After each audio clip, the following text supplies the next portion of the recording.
Good morning, class. How are you today? Good morning, sir. I'm fine today. Ya, jadi hari ini kita akan mempelajari mengenai today we're gonna learn about a short story. So I hope you can understand the material and watch it carefully to understand what the short story. Before that, I will tell you about short story and the principles and also the components that make it in short story. Jadi hari ini saya bakal ngajarin beberapa komponen-komponen yang menyusun cerita pendek, dan nanti di akhir pembelajaran saya akan minta kamu untuk membuat sebuah short story. Okay, short story. What is short story?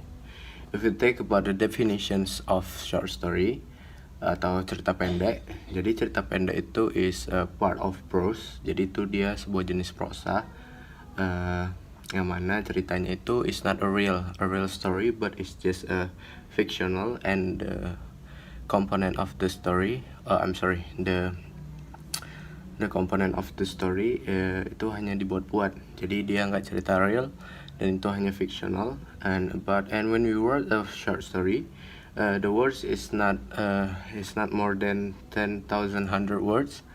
Jadi itu nggak boleh lebih dari 10.000 kata ataupun melebihi 10.000 kata. Jadi kita buatnya harus di under 10,000 words. And then when we talk about a short story, it is a narrative. The style is a narrative. Jadi kalau kita nulis short story, penulisannya itu dengan naratif. Okay, before we go to the next point of short story, can you understand about the definition? Yes, sir. I understand. It's crystal clear. And then we go to the next points of short story. There are intrinsic element and then extrinsic elements. The first, we go to the intrinsic element. The first, there is intrinsic elements. The components that the part of the intrinsic elements. The first is theme atau tema. Tema ini adalah ide pokok dalam sebuah cerita yang mana kita membahas saat ini adalah cerpen. Jadi tema ini adalah dasar yang menjadi sumber landasan terbentuknya sebuah cerita itu. And then the next part is setting. Setting itu adalah latar. Jadi latar itu, as we know, ada tempat, waktu, dan suasana. Place, time, and atmosphere. Jadi ketiga itu harus jelas dalam sebuah cerita. Jadi di mana tempatnya, di mana waktunya, dan bagaimana suasana ceritanya. And then we go to the third part. There is plot. Plot itu susunan peristiwa atau kejadian yang membentuk sebuah cerita. Jadi bagaimana dia alurnya. Alur itu seperti yang kita tahu, ada alur maju, alur mundur, dan mix atau campuran. Jadi plot itu agar kamu ketahui, plot itu dia jika kita urutkan dari susunannya, the first part is introduction atau pengantar, bagian awal cerita. Kemudian ada penampilan klimaks atau munculnya masalah, penampilan masalah atau munculnya masalah. Kemudian ada klimaks. Klimaks itu the problem is in a high condition atau masalahnya memuncak. Kemudian anti klimaks, masalahnya mulai mereda. And then the last one is the resolutions atau resolusi. Jadi resolusi ini adalah penyelesaian masalah. And then the last part is koda atau penyelesaiannya. And then we go to the perwatakan. Perwatakan ini meliputi dialog pada tokoh. Kemudian ada penjelasan tokoh dan penggambaran fisik tokoh. And then the fifth, there is tokoh. As we know that there are three kinds of actor. The first one is protagonist, antagonist, and tritagonist. And then the last, there is in a intrinsic element, there is nilai atau amanat. Jadi pesan yang ingin disampaikan pengarang melalui cerita itu kita sebut nilai pada short story.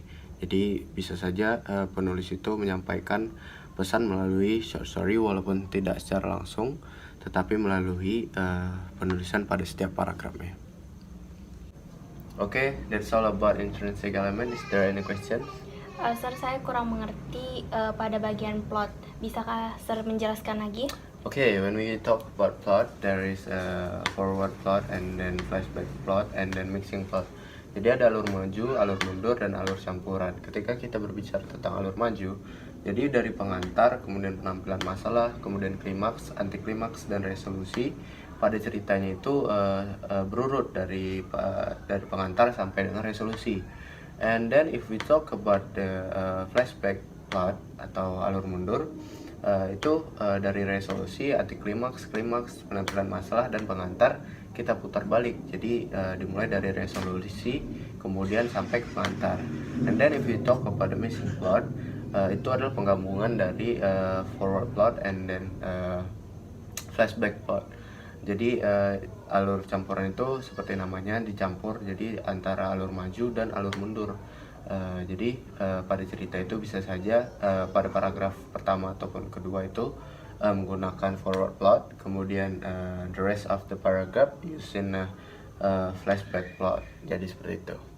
Okay, Sir. Thank you. And then we go to the next elements of short story. There is extrinsic elements. Actually these elements is jadi extrinsic element ini dia tidak bisa kita lihat langsung dalam cerita, beda dengan unsur intrinsik. Tetapi unsur ekstrinsik ini akan memengaruhi bagaimana bentuk dari si short story itu. Jadi nggak memengaruhi langsung, tetapi secara tidak langsung itu akan mempengaruhi sistem organisme dalam karya sastra tersebut in the sphere of short story when we discuss it. And then the parts of extrinsic elements, there are three. Okay, there are three parts of extrinsic elements. The first is nilai-nilai dalam cerita, including agama, budaya, politik, dan ekonomi. And then the second one is the background of the writer, jadi latar belakang kehidupan pengarang. And then the last one is situasi sosial ketika cerita itu diciptakan. Jadi nilai-nilai dalam cerita yang termasuk agama, budaya, politik, ekonomi itu juga mempengaruhi dalam penulisan short story. And then the second one, latar belakang kehidupan pengarang. Jadi bagaimana kehidupan si penulis itu, apakah dia kehidupannya baik-baik saja ataupun kurang baik-baik saja, itu juga mempengaruhi dalam dia penulisan short story tersebut. Kemudian the third one, situasi sosial ketika cerita itu diciptakan. Situasi sosial ini seperti kita tahu dalam ranah sosial mencakup bagaimana keadaan sosial si pengarang dalam ketika cerita itu diciptakan. Jadi keadaan sosial juga mempengaruhi cerita yang diciptakan.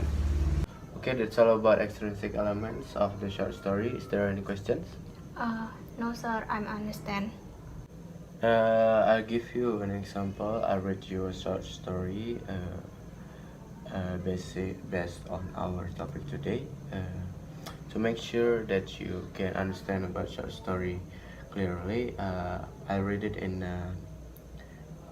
Indonesian language. Jadi saya akan membawakannya dalam bahasa agar kamu mudah dalam mengerti tentang short story ini. Judulnya itu Bullying by Regina Jezi Aristi. Ahaha, iya benar-benar, suruhku senang. Aku sedang menelpon temanku. Iya, kami mulai menelpon saat jam 11 malam. Aku melirik jam dinding di kamar kosku. Sudah jam 1 lewat. Terkadang gibah bagi wanita itu menyenangkan, sehingga membuat lupa waktu. Aku teringat akan mata kuliah pagiku besok. Pi, udahan dulu yuk. Aku ada matkul besok pagi, diajarnya sama Pak Yos pula. Kalau telat, mampus aku, ucapku. Pia mengiyakanku, seolah mengerti betapa galaknya dosenku pagi besok. Ya udah, dadah Pia. Gulingku sudah mau ngajak ngapel nih, candaku. Pia tertawa. Hati-hati dengan ucapanmu, ledek Pia. Setelah mengucapkan dadah berkali-kali, akhirnya sambungan telepon putus. Aku membaringkan tubuhku di kasur dan menarik selimut hingga dada. Aku membuka ponsel, ingin bermain sebentar dengan benda pipih itu sebelum akhirnya rasa kantuk menyerang mataku. Aku bergelung di bawah selimut, memeluk guling empuk yang menemaniku selama aku tinggal di kos ini. Perlahan aku memejamkan mata, mulai membuka kilas-kilas mimpi di alam bawah sadarku. Bau apa ini? Aku mengendus, cium bau pandan yang menyeruak hebat di dalam kamarku. Sejak kapan ada pandan di kamarku? Aku dengan malas membuka mata. Bau ini begitu menyengat, mengganggu pernapasanku. Aku duduk di tepi kasur dengan gontai, berniat untuk minum air. Seteguk, dua teguk, aku menaruh gelas setelah meneguk air yang keempat. Aku kembali ke kasur lalu mencoba tidur lagi. Bau pandan itu semakin parah, seolah bau itu berada di dekatku. Aku menutup hidung dengan gulingku, tetap positive thinking bahwa bau pandan itu dari musang pandan yang mungkin ada di atap. Besok aku harus menyuruh Mang Usep memeriksa atapnya. Percuma, gulingku yang wangi bahkan tak mampu mengalahkan bau-bau tidak sedap ini. Aku mengendus kesal, ingin tidur pun susah banget. Bau banget sih, bikin mual aja, decakku kesal. Musangnya ada berapa sih? 1, 2, kenapa bau sekali? Aku hendak memejamkan mata lagi saat aku merasakan bulu kudukku meremang. Pikiranku mulai takut, tidak tenang. Astaga, berpikir positif Dira. Berpikir positif. Hawa dingin menusuk leherku, seakan belum cukup membuatku ketakutan. Aku merasakan sesuatu memperhatikanku dari jauh. Aku berusaha bodoh amat dan menutup seluruh tubuhku dengan selimut. Aku seakan ingin mati dari dunia ini ketika selimutku ditarik paksa dan melihat sosok tinggi seperti guling yang tersenyum lebar. Memperhatikan mata bolong, wajah berdarah, bernanah, dan belatung di mana-mana. Sosok itu tersenyum begitu lebar, seolah merobek wajahnya sendiri. Aku yakin, aku pingsan setelah sosok itu mengucapkan kalimat yang tidak akan pernah aku lupakan. Aku nungguin dari tadi loh, kita kan mau jalan. Oke, that's the example of short story. Jadi saya harap kamu ngerti. Kemudian saya akan memberikan kamu waktu sekitar 5 menit untuk menyatat di buku catatanmu mengenai material kita hari ini, dari definisi short story, kemudian unsur intrinsik dan ekstrinsiknya. Oke, please. Oke, sir.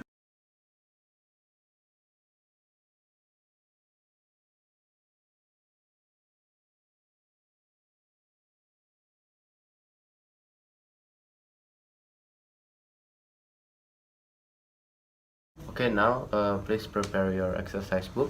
Yes, sir.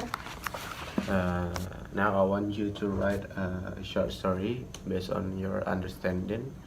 I have already explained about short story to you.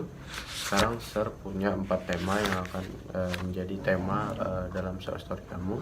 Yang pertama, the scary story, and then love story, and then best experience, and then the last sad experience. Nah, sekarang Sir akan ngocok 4 tema acak dengan acak dan kamu pilih satu apa yang kamu dapat. Oke? Oke, sir. Okay, please choose one. What you get? I get scary.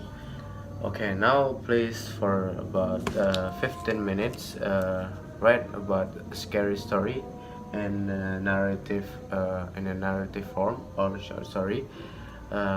Please do that properly. Jadi Sir mau kamu bikin short story dalam bentuk yang sebaik mungkin seperti yang sudah Sir jelaskan dan seperti contoh yang sudah Sir berikan tadi. Okay, I give you time about 15 minutes. Time is yours.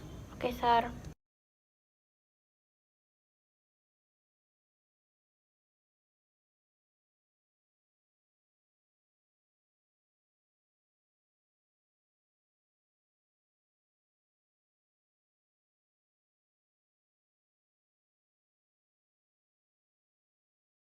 Okay, time's up. Have you finished? Yes, sir. Okay, now I want you to present your short story in front of class. Time's yours, please. Judulnya Lantai 3. Akhirnya dia menemukan sumber suara teriakan yang selalu ia dengar selama di sekolah ketika jam les tambahan selesai. Dia menemukan tubuh kaku seorang gadis sebayanya yang tak berdaya terbaring di lantai 3 sekolahnya. Gadis itu terlihat lusuh dan pucat dengan kepala yang bersimbah darah. Dia pun bergegas menghubungi ambulan dan memberitahu kepada warga sekolah tentang hal ini. Dia pun terus mengikuti sumber suara tersebut yang samar-samar menghilang di telinganya.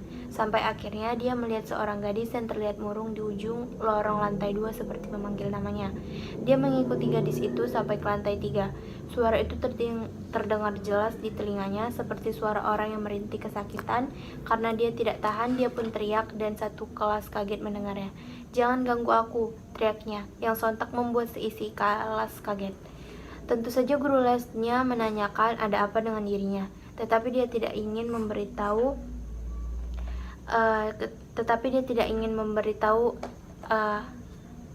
apa yang terjadi dengan dirinya. Lalu ketika jam les tambahan selesai, dia mendengar suara teriakan itu lagi dari lantai 2 sekolahnya. Sontak ia pun menoleh ke atas dan betapa terkejutnya ia melihat seorang gadis meloncat dari atas. Namun ketika terjatuh ke bawah, gadis tersebut menghilang. Setelah itu, suara teriakan yang berdering di telinganya berubah menjadi suara gadis yang menangis minta tolong. Seperti biasa, dia selalu mengikuti pelajaran dengan semangat setiap harinya, terutama pelajaran matematika yang sudah digemarinya sejak SD. Sehingga ketika ada les tambahan dari gurunya, dia selalu ikut serta karena jam pelajaran sekolah yang kurang.